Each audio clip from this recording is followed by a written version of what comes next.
ओम श्री गणेशाय नमः। श्री गुरुदेवाय नमः।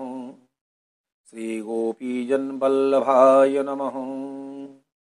ओम वंदे मंदारु मंदारम वृंदावन विनोदिनीं वृंदावन कलानाथं पुरुषोत्तम अद्भुतम् नारायणं नमस्कृत्य नरं चैव नरोत्तमं देवीं सरस्वतीं व्यासं ततो जयमुदीरयति।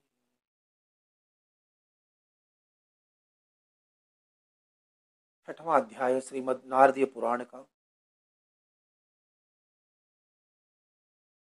नारद जी बोले, भगवान गोलोक में जाकर क्या करते? हे पाप रहित, मुझे श्रोता के ऊपर कृपा करके कहिए। श्री नारायण बोले, हे नारद, पाप रहित अधिमास को लेकर भगवान विष्णु के गोलोक जाने पर जो घटना हुई वह हम कहते हैं, सुनो। उस गोलोक के अंदर मणियों के खंभों से सुशोभित सुंदर पुरुषोत्तम के धाम को दूर से भगवान विष्णु देखते हुए उस धाम के तेज से बंद हुए नेत्र वाले विष्णु धीरे धीरे नेत्र खोलकर और अधिमास को अपने पीछे कर धीरे धीरे धाम की ओर जाते हैं। अधिमास के साथ भगवान के मंदिर के पास जाकर विष्णु अत्यंत प्रसन्न हुए और उठकर खड़े हुए द्वारपालों से अभिनंदित भगवान विष्णु पुरुषोत्तम भगवान की शोभा से आनंदित होकर धीरे धीरे मंदिर में गए और भीतर जाकर शीघ्र ही पुरुषोत्तम श्री कृष्ण को नमस्कार किया।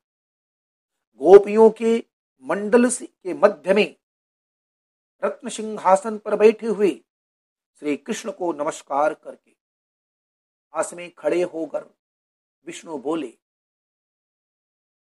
गुणों से अतीत गोविंद द्वितीय अविनाशी सूक्ष्म विकार रहित विग्रहवान गोपों के वेश के विधायक छोटी अवस्था वाले शांत स्वरूप गोपियों के पति बड़े सुंदर नूतन मेघ के समान करुणों कामदेव के समान सुंदर वृंदावन के अंदर रास मंडल में बैठने वाले पीत रंग के पीतांबर से सुशोभित सौम्य भौहों के चढ़ाने पर मस्तक में 3 रेखाएं पड़ने से सुंदर आकृति वाले रासलीला के स्वामी, रासलीला में रहने वाले, रासलीला करने में सदा उत्सुक 2 भुजा वाले मुरलीधर पीत वस्त्रधारी अच्युत, ऐसे भगवान की मैं वंदन करता हूं। इस प्रकार स्तुति करके भगवान श्री कृष्ण को नमस्कार कर पार्षदों द्वारा सत्कृत विष्णु रत्न सिंहासन पर कृष्ण की आज्ञा से बैठे। वंदे विष्णुं गुणातीतं गोविंदम् एकमक्षरम् अव्यक्तं व्यक्त्ययं व्यक्तं गोपवेश विधायिनीं किशोरवयसं शान्तं गोपीकान्तं मनोहरं नवीन नीरद श्यामं कोटिकन्दर्पसुन्दरं वृंदावन वनाभ्यन्ते रासमण्डल संस्थितं लसत पीतपटं सौम्यं त्रिभंग ललिताकृतिं रासेश्वरं रासवासं रासोल्लास समुत्सुकं द्विभुजं मुरलीहस्तं पीतवास समुच्यतम्।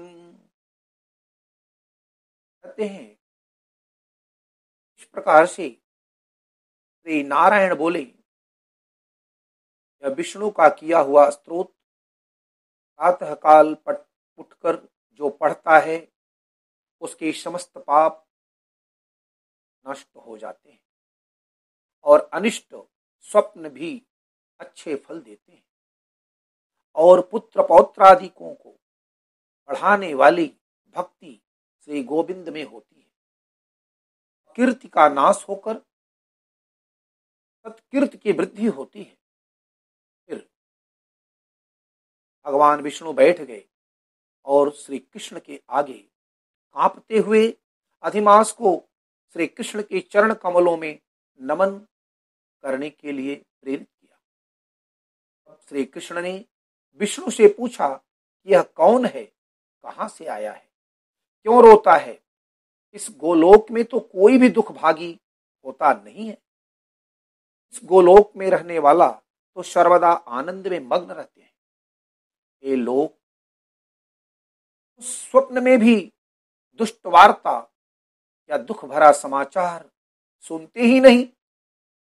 अतः हे विष्णु, यह क्यों कांपता है और आंखों से आंसू बहाता दुखित हमारे सम्मुख किसे लिए खड़ा है आप?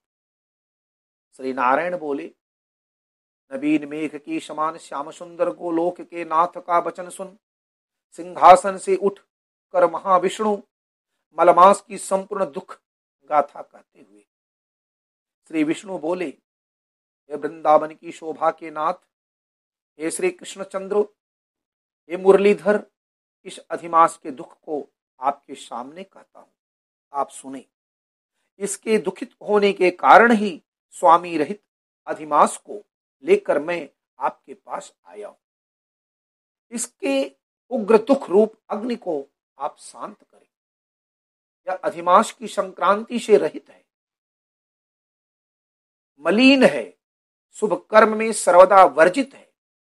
स्वामी रहित मास में स्नान आदि नहीं करना चाहिए।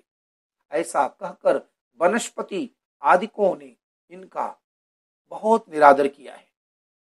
द्वादश मास कला, क्षण, अयन, संवत्सर आदि देवस्वरों ने अपने अपने स्वामी के गर्भ से इसका अत्यंत निरादर किया है। इसे दुखाग्नि से जला हुआ यह मरने के लिए तैयार हुआ। तब अन्य दयालु व्यक्तियों द्वारा प्रेरित होकर ये ऋषिकेश शरण चाहने की इच्छा से हमारे पास आया और कांपते कांपते, घड़ी घड़ी रोते रोते अपना सब दुख जाल इसने मुझसे कहा। इसका यह बड़ा भारी दुख आपके बिना टल नहीं सकता। अतः इस निराश्रय का हाथ पकड़कर आपकी शरण में लाया। दूसरों का दुख आप सहन नहीं कर सकते, ऐसा वेद जानने वाले लोग कहते हैं। अतएव इस दुखित को कृपा करके सुख प्रदान कीजिए। हे जगतपते, आपके चरण कमलों में प्राप्त प्राणी शोक का भागी नहीं होता है, ऐसा वेद जानने वालों का कहना है।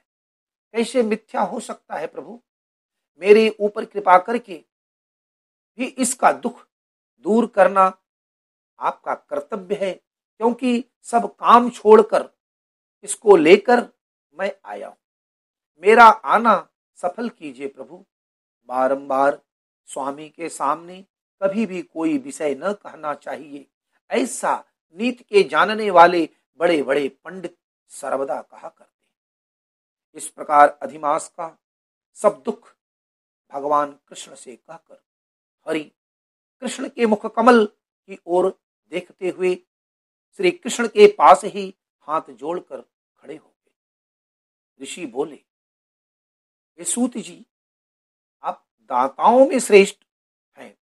आपकी दीर्घायु हो, जिससे हम लोग आपके मुख से भगवान की लीला के कथा रूप अमृत का पान कर रहे हैं।